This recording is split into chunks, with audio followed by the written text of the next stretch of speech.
The old advice is pretty clear. Don't talk about religion or politics. Don't talk about it at work.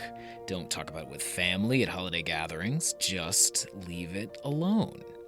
Now, it would be great to have these discussions because they're important for our society and our souls, but they remain topical minefields because most people identify their sense of self with particular political and spiritual stances, and that makes these discussions problematic. Now, no topic is inherently unsuited for fruitful discussion. Two people can productively talk about anything as long as they don't strongly identify with a particular stance on the subjects in question.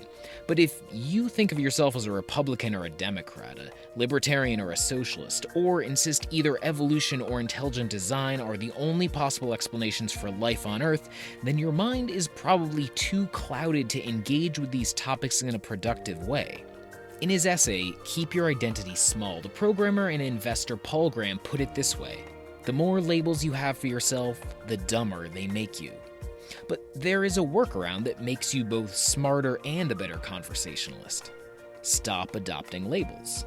If people can't think clearly about anything that has become part of their identity, Graham writes, then all other things being equal, the best plan is to let as few things into your identity as possible.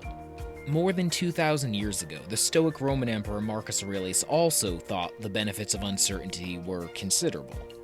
You always own the option to have no opinion, Marcus wrote in his journal, which we today call Meditations.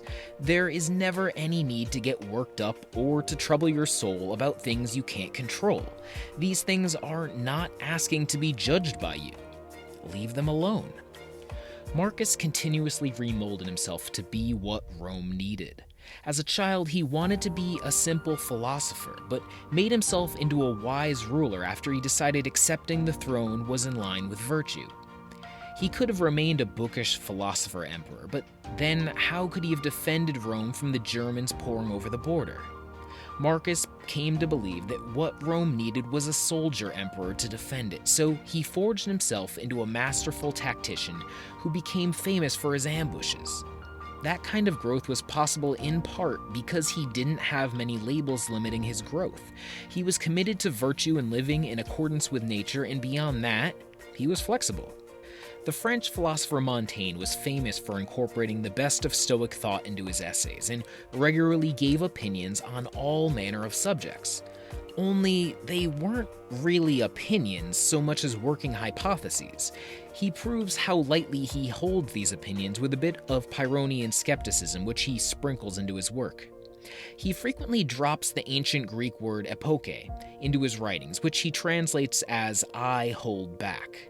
In other words, for every side promoting a dogmatic truth, there appears to be an opposite side promoting an equally dogmatic stance, and I find them equal in convincingness or lack thereof.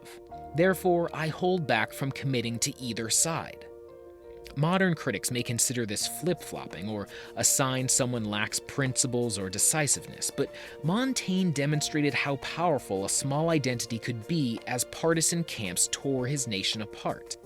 Catholics and Protestants slaughtered each other by the thousand during the French Wars of Religion, yet Montaigne remained aloof from both sides. He was Catholic, but thought the Catholic League fighting to wipe out the Protestants was destroying the country.